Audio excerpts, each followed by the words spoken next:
Welcome back to the Reading the Entire Bible series. We're doing Deuteronomy 21 and 26 because 1 plus 5 is 6. So, yeah, 5 chapters every day. Let's do it. Expiation of a crime.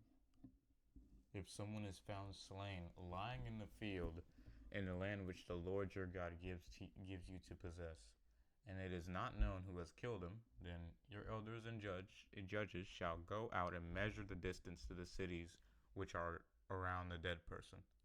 It shall be that the elders of the city which is nearest to the dead man shall take a heifer of the herd, one which has not been worked and which has not pulled in a yoke, and the elders of that city shall bring the heifer down to a river valley with running water, which has not been plowed or planted, and shall break the heifer's neck there in the valley.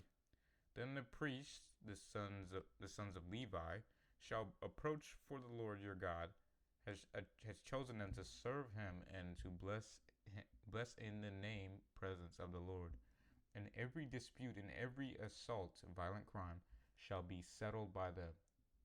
All the elders of that city nearest to the dead man shall wash their hands over the heifer whose neck was broken in the valley, and they shall respond and say, Our hands did not shed this blood, nor did our eyes see it.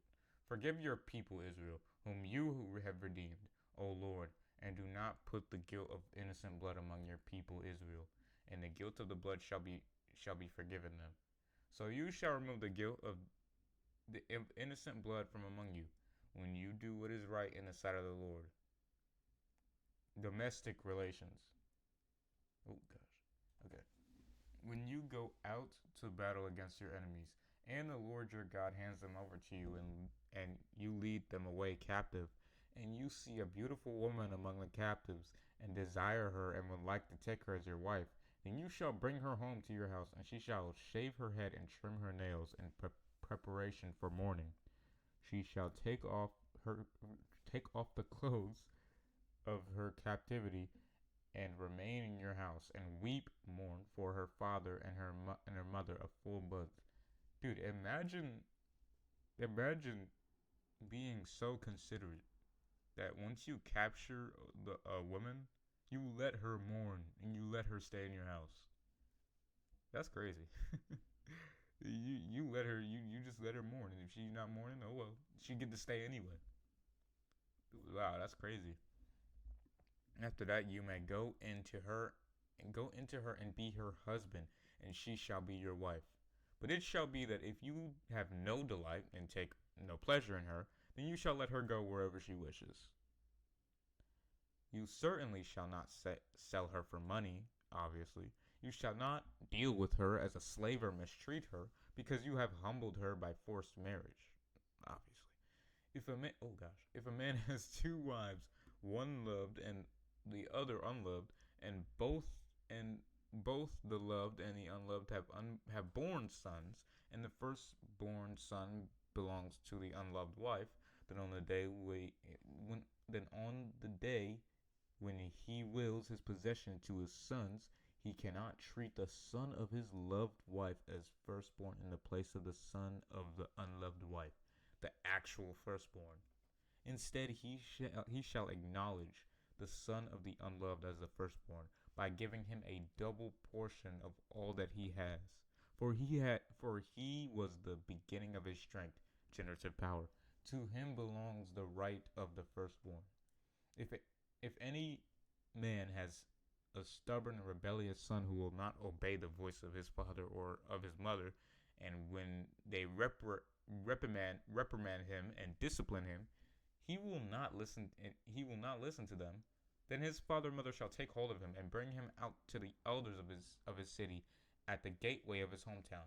Then they shall say to the elders of his city, this son of ours is stubborn and rebellious. He will not even obey us. He is a glutton and a drunkard. Then all the men of his city shall stone him to death.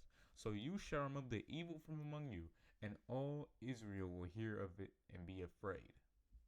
And if a man has committed a sin worthy of death, and he is put to death, and afterward you hang him on a tree as a public example, his body shall not hang all night on the tree, but you shall most certainly bury him on the same day, for he who is hanged is cursed by God, so that you do not defile your land which the Lord your God gives to you as an inheritance, and you don't look like psychopaths.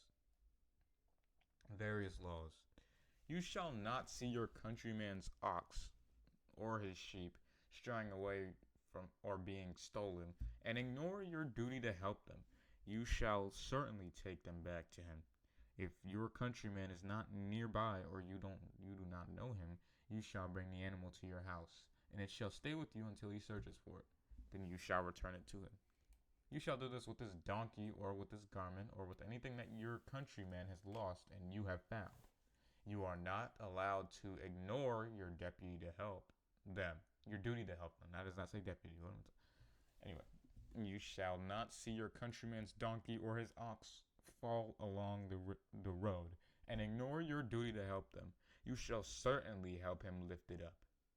A woman shall not wear a man's clothing, nor shall a man put on a woman's clothing. For whoever does these things is utterly repulsive to the Lord your God.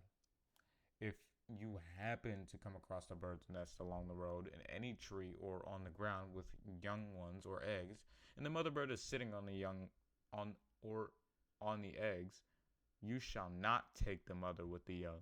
You shall certainly let the mother go, but you may take the young for yourself, so that it may be well with you, and you may prolong your days. When you build a new house, you shall make a railing, parapet around your flat roof, so that you do not bring the guilt of innocent blood on your house if someone falls from it. You shall not sow your vineyard with two kinds of seed, or everything produced by the seed which you have sown, and the yield of the vineyard will become defiled and banned for us. You shall not plow with an ox, a clean animal, and a donkey, an unclean animal, together.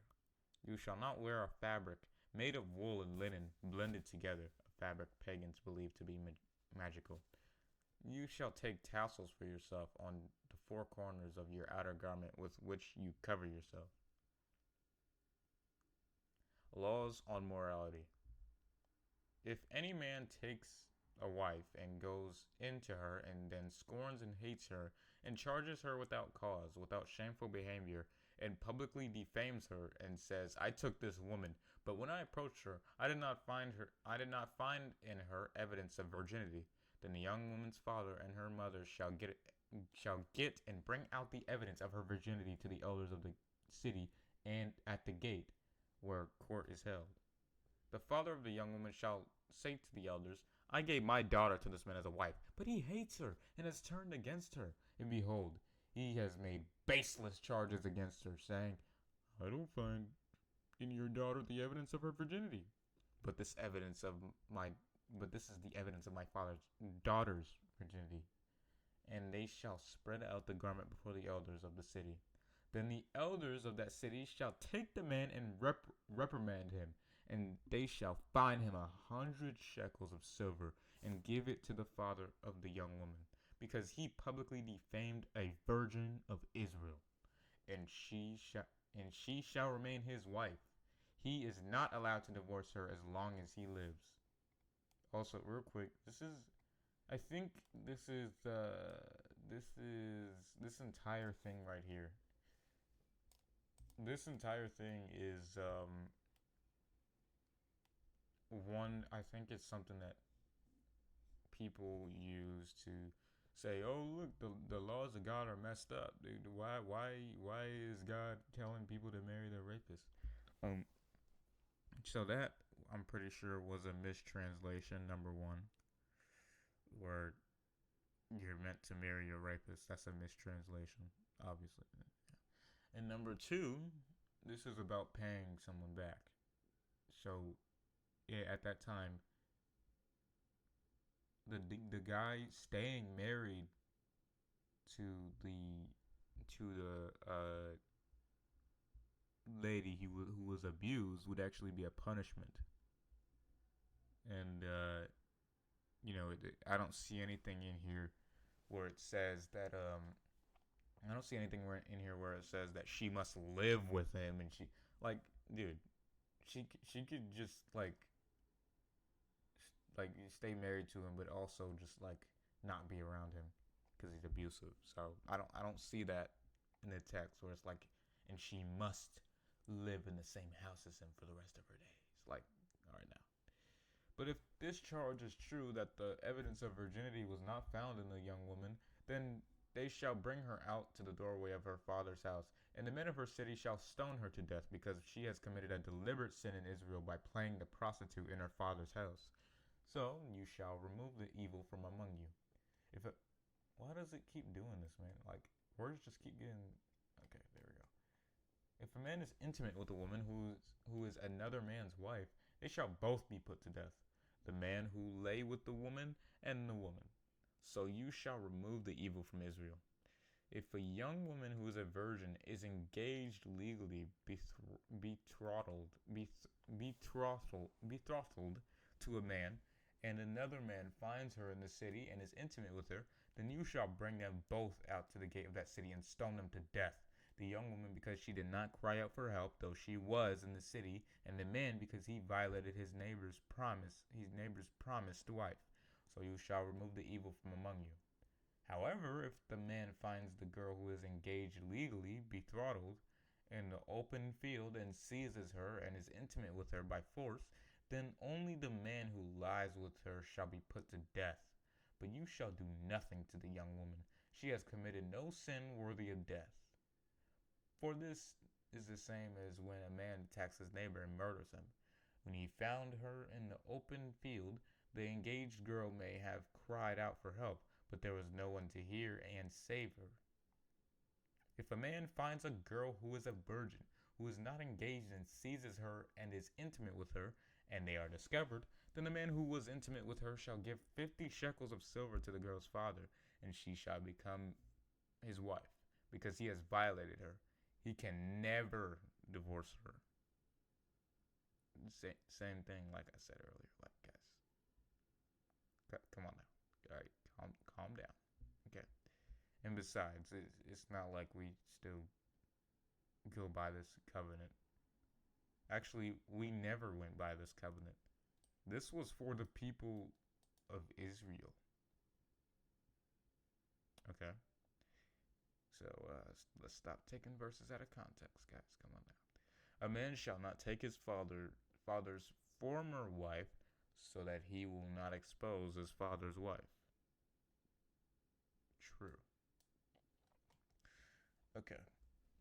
Persons excluded from the assembly. He who has castrated by having his testicles crushed or his male organ cut off shall not enter the congregation of the Lord.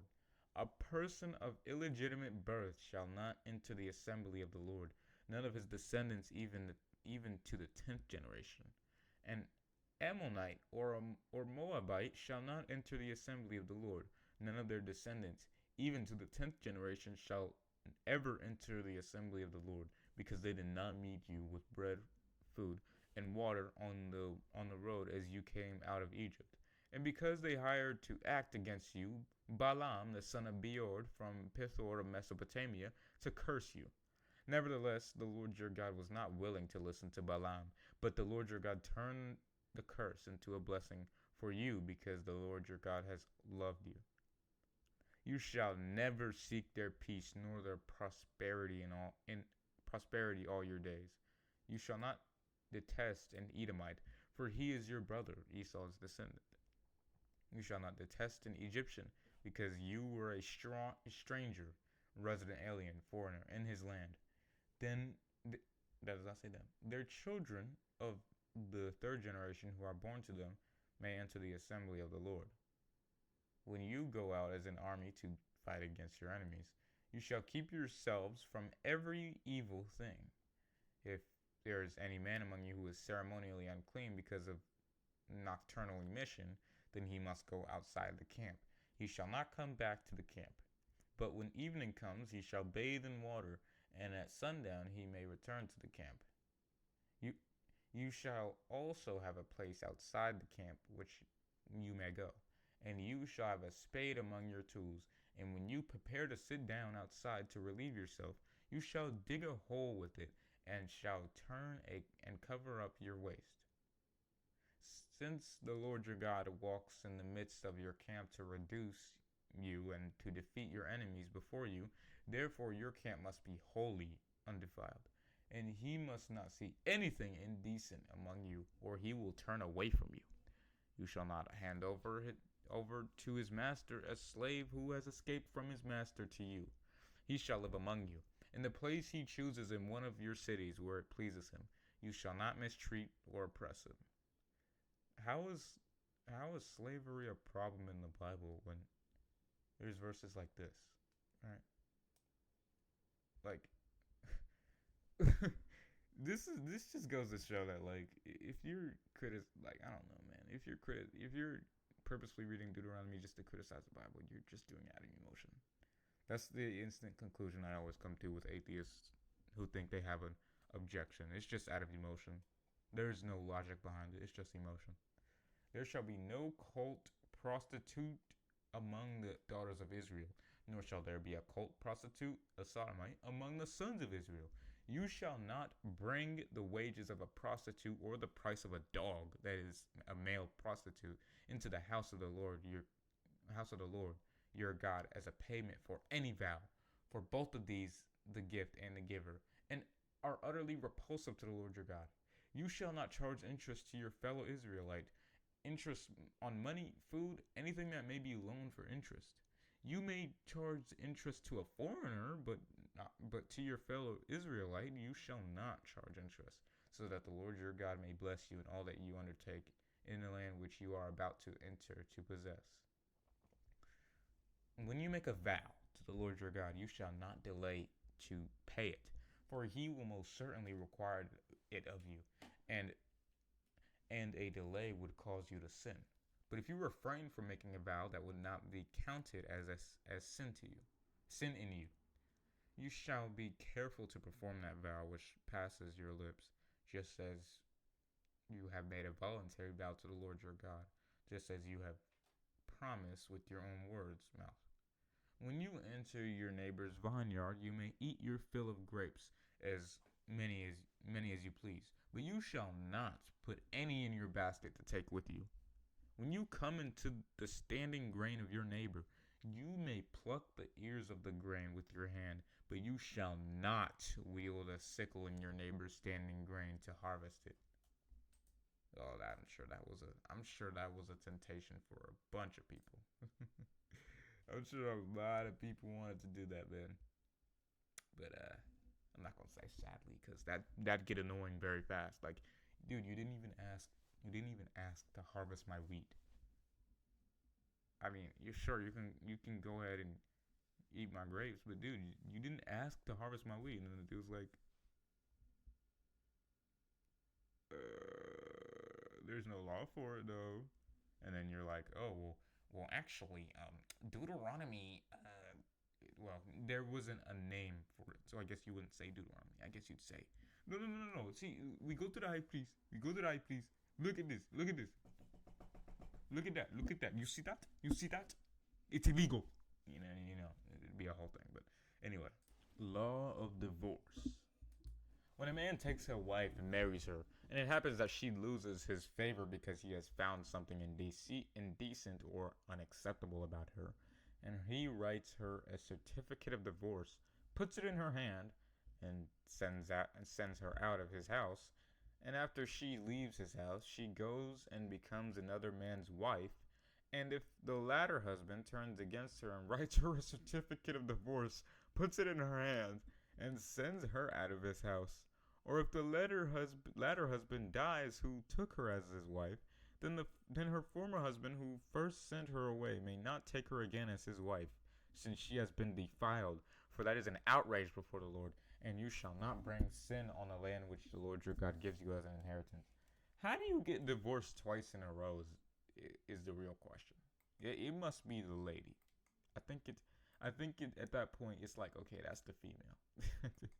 When a man takes a new wife, then again, it said that if the other dude dies too, so it's just an analogy. When a man takes a new wife, he shall not go out to fight with the army, nor be charged with any duty. He shall be free at home for 1 year, and shall bring happiness to his wife whom he has taken. Various laws. No one shall take a hand mill or an upper millstone used to grind grain and bread into bread as security for a debt, for he would be taking a person's life in pledge. If a man is caught kidnapping any of his countrymen from the sons of Israel, and he treats him violently or sells him as a slave, then that thief shall die. So you shall remove the evil from among you. Be careful during an outbreak of leprosy, that you diligently observe and do according to all that the Levitical priests teach you, just as I have commanded them. So you shall be careful to do. Remember with thoughtful concern what the Lord your God did to Miriam on the road as you came out of Egypt. When you lend your neighbor anything, you shall not go into his house to get his pledge security deposit, for obvious reasons. You shall stand outside, and the man to whom you lend shall bring the pledge out to you. If the man is poor, you shall not keep his pledge overnight. You shall certainly restore the pledge security deposit to him at sunset, so that he may sleep in his garment and bless you, and it will be credited to you as righteousness, right standing before the Lord your God. You shall not take advantage of a hired servant who is poor and needy, whether he is one of your countrymen or one of the strangers, resident aliens, foreigners, who is in your land, inside your cities. You shall give him his wages on the day that he earns them before the sun sets, for he is poor and is counting on it, so that he does not cry out to the Lord against you, and it becomes a sin for you. The father shall not be put to death for the sins of their children, nor shall the children be put to death for their fathers. Only for his own sin shall anyone be put to death. You shall not pervert the justice due a stranger or an orphan, nor seize and pound a widow's garments as security for a loan. But you shall remember that you were a slave in Egypt, and the Lord your God redeemed you from there. Therefore I am commanding you to do this thing. When you reap your harvest in your field, and have forgotten a sheaf of grain in the field, you shall not go back to get it. It shall be for the stranger, for the orphan, and for the widow, so that the Lord your God may bless you in all the work of your hands. When you beat the olives off of your olive tree, do not search through the branches again. Whatever is left shall be for the stranger, for the orphan, and for the widow. When you gather the grapes of your vineyard, you shall not glean it afterward. It shall be for the stranger, for the orphan, and for the widow. You shall thoughtfully remember the fact that you were a slave in the land of Egypt. Therefore, I am commanding you to do this thing. Alright, various laws again. If there's weird laws, that usually means that either whoever was writing down the laws knew it was going to happen, or it happened before. If there is a controversy between men, and they go to court, and the judges decide the issue between them, and they judge in favor of the innocent and condemn the guilty, then it shall be that if the guilty man deserves to be beaten, the judge shall make him lie down and be beaten in his presence with a certain number of stripes in proportion to his offense. He may have him beaten 40 times, but no more. He is not to be beaten with more stripes than these, and he is not to be degraded, that is, treated like an animal in your sight. Yeah, so no fetishes, guys. Come on now. No being a sadist. And no thinking that it's something that it's not. You shall not muzzle the ox while he is threshing, to prevent him from eating any of the grain. If brothers are living together and one of them dies without a son, the widow of the deceased shall not be married outside the family to a stranger. Her husband's brother shall be intimate with her after taking her as his wife, and perform the duty of a husband's brother to her. It shall be that her firstborn son will be given to the name of the dead brother, so that his name will not be blotted out of Israel. But if the man does not want to marry his brother's widowed wife, then she shall go up to the gate of the city where court is held to the elders and say, my brother-in-law refuses to continue his brother's name in Israel. He's not willing to perform the duty of a husband's brother. Then the elders of his city will summon him and speak to him. And if he stands firm and says, I don't want to marry her, then his brother's widow shall approach him in the presence of the elders and put his sandal off his foot and spit in his face. And she shall answer and say, so it is done to that man who does not build up his brother's household. In Israel, his family name shall be the house of him whose sandal was removed. If two men, a man and his countrymen, are fighting, and the wife of one approaches to rescue her husband from the man who is striking him, and she reaches out with her hand and grabs the aggressor's genitals, then you shall cut off her hand. You shall not show pity for her. This was, I remember reading this somewhere. And then I remember also reading in the comment section of a Alex O'Connor video. I suggest not doing that, by the way. But there was this one guy in the comments, and he was like, he gave one of the verses, and he was like, this is proof that the Bible hates women. It promotes the hatred of women. And then he gave Deuteronomy 25:11 to 12. That's the what? First of all, have you ever had your balls grabbed? Have you ever had your balls grabbed? I mean, if you've ever had your balls grabbed, dude, I hope, well, I'm not going to say I hope, but like, it's justified if you want to cut that person's hand off, first of all.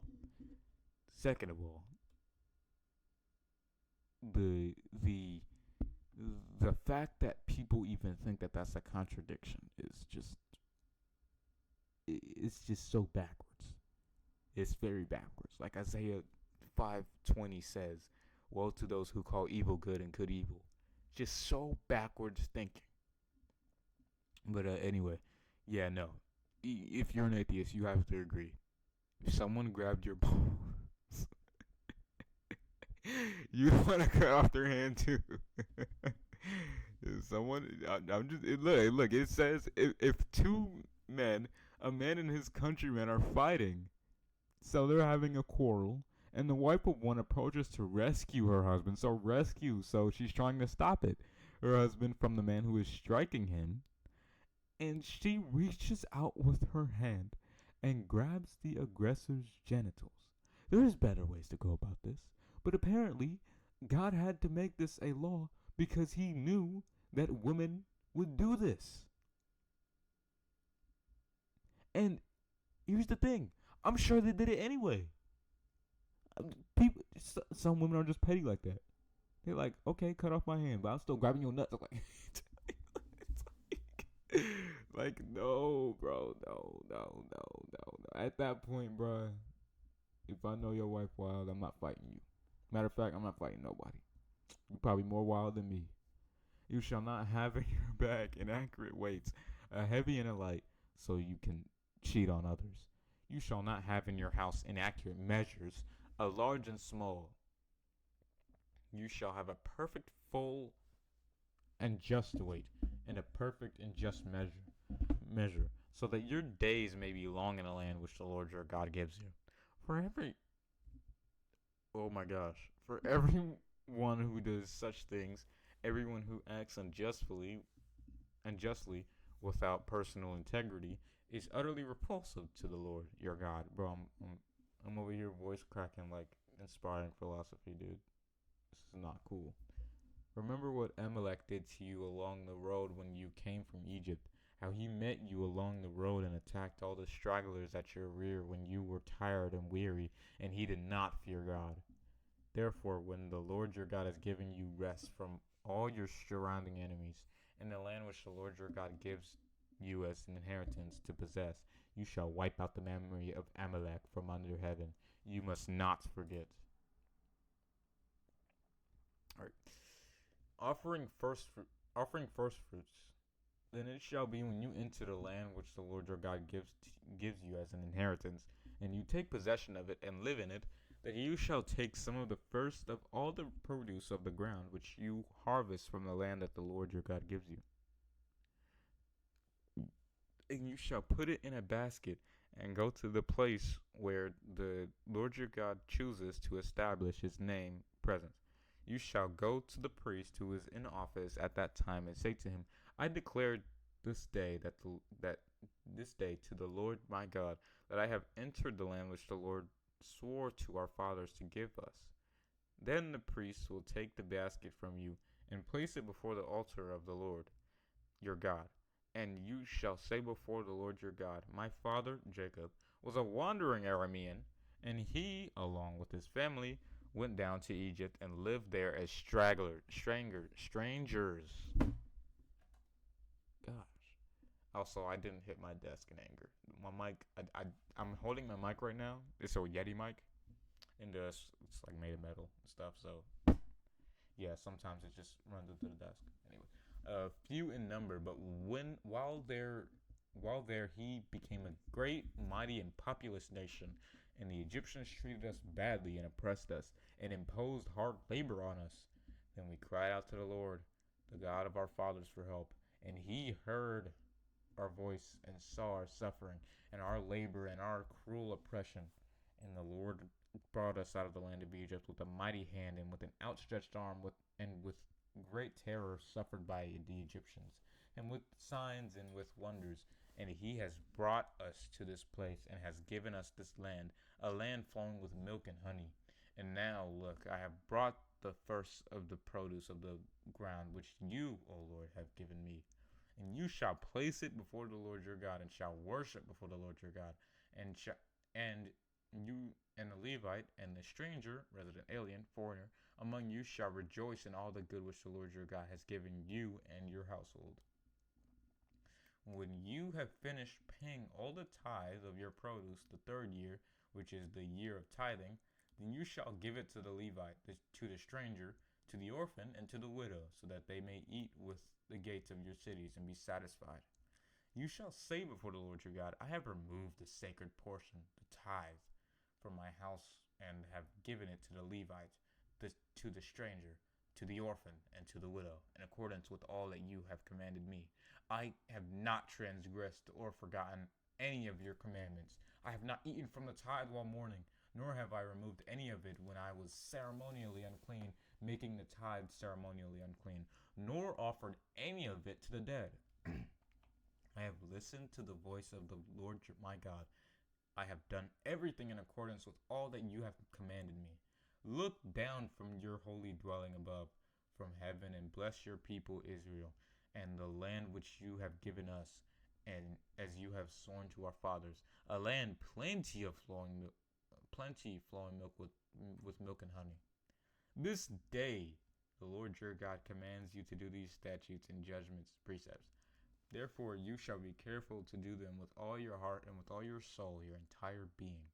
Today you have openly declared to be the Lord to be your God, and that you will walk, that is, live each and every day in his ways, and keep his statutes, his commandments, and his judgments, precepts, and listen to his voice. Today the Lord has declared that you are his people, his treasured possession, just as he promised you, and that you are to keep his commandments, and that he will send you high above all the nations which he has made for praise, fame, and honor, and that you shall be a holy people, set apart and consecrated to the Lord your God, just as he has spoken. Man, all that hyping up, like, yeah, y'all God's people, yeah, and then they just fumble the bag so hard. Well, y'all gonna see what I mean. If you know, you know. All right, so this is 27, 30, 31, 32, 33, 34. So, let's see, 1, 2, 3, 4, 5.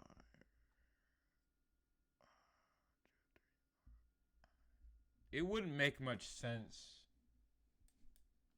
to just read 5 and then come back and then read these 2. That wouldn't make much sense. So I guess next time we read Deuteronomy, we're just going to finish it. That's up to me, though, not y'all. But anyway, that's it. God bless.